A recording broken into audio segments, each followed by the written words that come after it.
Jeremías 3. Si no anda, compártalo con el que esté en la dice Jeremías capítulo 3, verso 6. Ya lo tienen, sí. Bueno, en el nombre del Padre, del Hijo y del Espíritu Santo. Dice, me dijo Jehová en días del rey Josías, ¿has visto lo que ha hecho la rebelde Israel? Ella se va sobre todo monte alto y debajo de todo árbol frondoso y ahí fornica. Y dije, después de hacer todo esto, se volverá a mí, pero no se volvió, y lo vio su hermana la rebelde Judá. Ella vio que por haber fornicado la rebelde Israel, yo le había despedido y dado carta de repudio, pero no tuvo temor la rebelde Judá su hermana, sino que también fue ella y fornicó. Y sucedió que por juzgar ella cosa liviana su fornicación, la tierra fue contaminada y adulteró con la piedra y con el leño. Con todo esto, su hermana la rebelde Judá no se volvió a mí de todo corazón, sino fingidamente, dice Jehová. Y me dijo Jehová, ha resultado justa la rebelde Israel en comparación con la desleal Judá. Ve y clama estas palabras hacia el norte y di, vuélvete, oh rebelde Israel, dice Jehová, no haré caer mi ira sobre ti porque misericordioso soy, dice Jehová, no guardaré para siempre el enojo. Amén. Cuando Dios me dio esta porción, me recordaba del compromiso que uno hace cuando se casa, ¿verdad? Para los que ya se casaron ya saben eso. Yo me acuerdo que cuando me iba a casar, yo hice mi voto, ¿verdad? Y los escribí. Y ahí estaba sacando todo lo que tenía por dentro en mi corazón. Y a la hora de las horas, cuando ya estaba ahí, ya había llegado ahí al altar, ¿verdad? El pastor no me quitó, o sea, yo mandé mi voto, ¿verdad? Para que lo estuvieran ahí, yo pudiera leérselo, y él solo dijo, vaya, díganlo. O sea, no podía leerlo, ¿verdad? Pero fue como un momento en el que, bueno, si todo lo que escribí lo tengo en mi corazón, y comencé a decirle a Flavio mi compromiso, y Flavio me dijo el compromiso de él también. Y Dios me decía que igual nosotros tenemos un compromiso con Dios. Y Él ha hecho también pactos y compromisos con nosotros, y nosotros también con Él. Pero en el camino muchas veces nos alejamos de ese compromiso, al igual que pasa con los matrimonios. Tal vez están juntos, están viviendo su matrimonio y todo, pero en el camino faltamos a las promesas, faltamos a ese pacto que hicimos. Y es bien curioso porque últimamente, hoy estaba hablando con una hermana precisamente en la tarde, ella me decía, a mí me preocupa, Mare, me decía, porque yo siento que ahora las iglesias hacemos de la palabra como nosotros queremos, la torcemos, le hacemos esto y le hacemos la otra vuelta para no hacer lo que la palabra de Dios quiere que hagamos y para que no cumplamos las cosas como tienen que ser. Y me decía, a veces hay iglesias que son estrictas, pero es que así debería de ser, me dice, porque Dios, o sea, es uno y su palabra es una sola, no la podemos cambiar.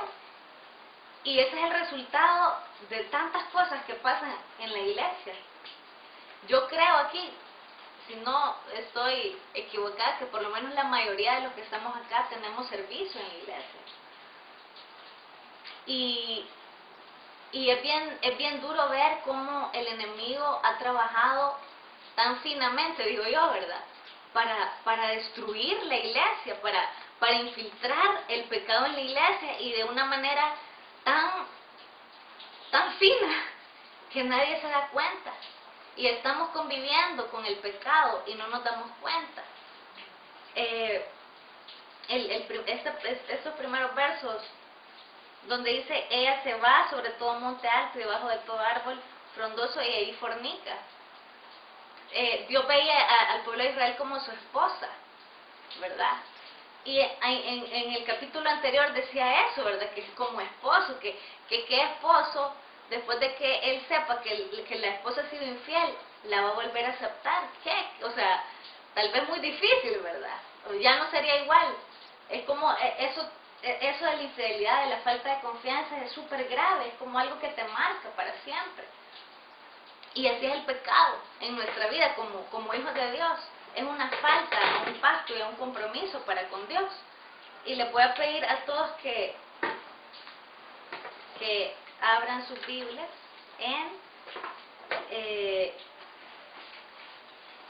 aquí se lo puedo leer yo, si no, en Jeremías 5:25. Jeremías 5:25 dice así, está unas páginas después de la que acabamos de leer. Dice: vuestras iniquidades han estorbado estas cosas, y vuestros pecados apartaron de vosotros el bien. Yo creo que no es algo que podamos así como que tapar con el dedo. De verdad que yo he conocido hijos de Dios que están viviendo en una gran derrota, en una gran decadencia, en un estrés, en depresión, que no se encuentran, que tal vez ha pasado algo en sus vidas que los ha dañado tanto y están estancados ahí. Y a veces no recapacitamos cuál es la razón por la que estamos en esa situación. Y esa situación se llama pecado. Y pecado llamémoslo, porque yo siempre digo eso, todos los pecados son igual, porque el precio que pagó Jesús fue su sangre por todos los pecados. Llámese mentira, fornicación, adulterio, lo que tú querrás, es pecado al fin de cuentas. Pero nosotros hemos dejado entrar algo en nuestra vida que nos ha apartado de Dios. Y las consecuencias están ahí, estamos viviéndolo. Y con Dios no hay intermedios. O sea, con Dios no podemos estar en que sí y en que no, en que soy bueno y en que a veces soy malo. En 1 Corintios 6:9, se lo voy a leer para los que tienen que traer su Biblia. La Marce no trae nunca. Ah, la Marce, esa Marcelita.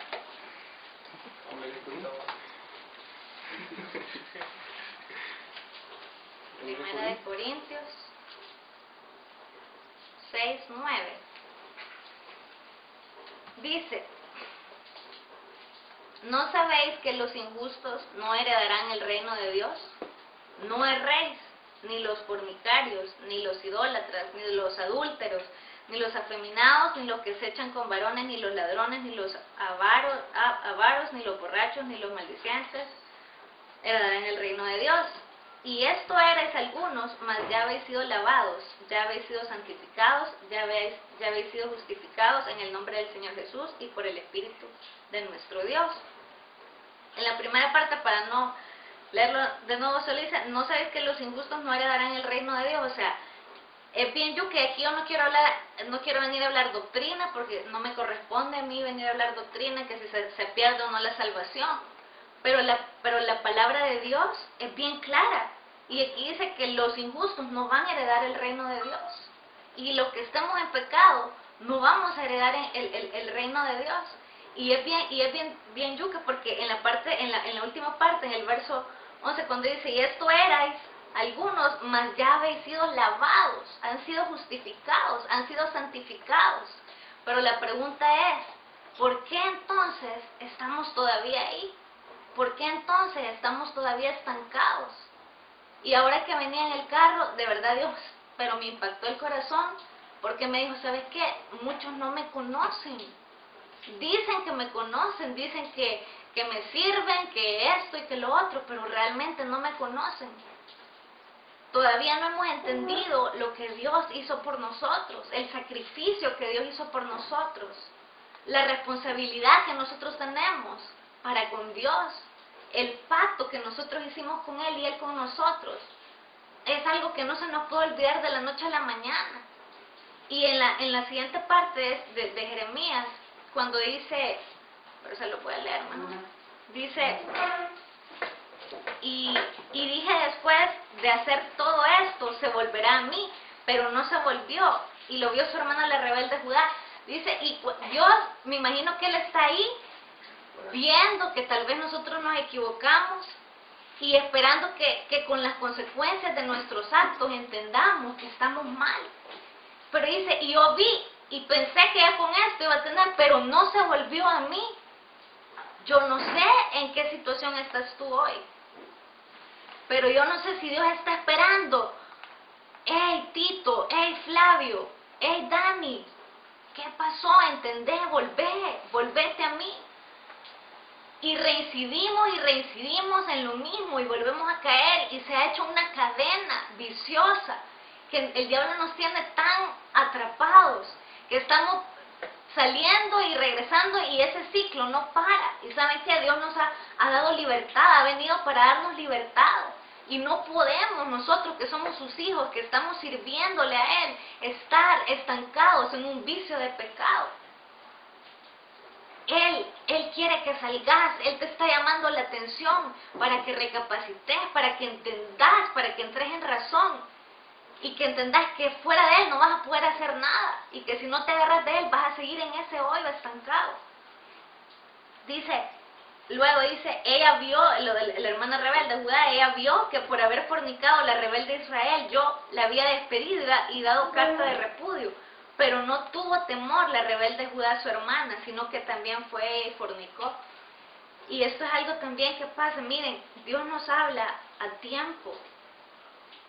Y a veces Dios permite que nosotros veamos situaciones de otros para que nosotros entremos en razón y nos apartemos.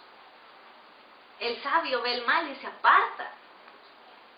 Y tal vez acá Dios te ha permitido a ti tener alguna situación cerca de vos, algún amigo o algún hermano, no sé, que ha pasado por alguna situación, ha visto los resultados del pecado.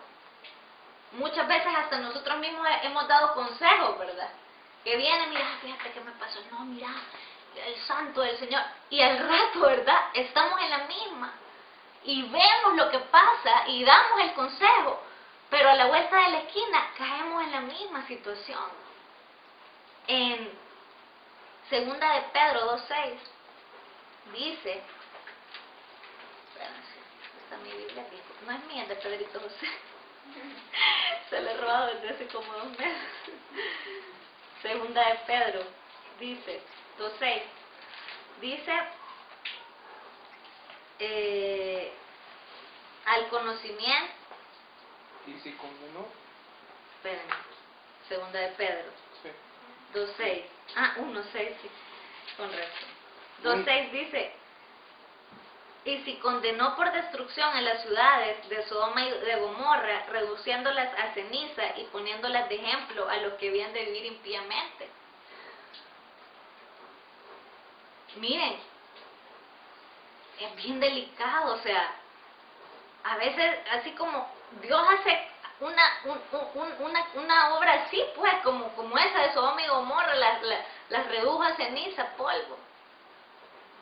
Y vemos eso, y lo entendemos y decimos, qué mala onda lo que me pasó, qué mal anda aquella, qué mal anda aquel, qué terrible eso. Y es tan fácil, y se nos hace tan fácil llenarnos nuestra boca para juzgar, para criticar, para ver y decir que mal, pero no lo llevamos a práctica en nuestra vida. Y estamos tal vez cometiendo los mismos errores que Sodoma y Gomorra, entiéndanme aquí, ¿verdad?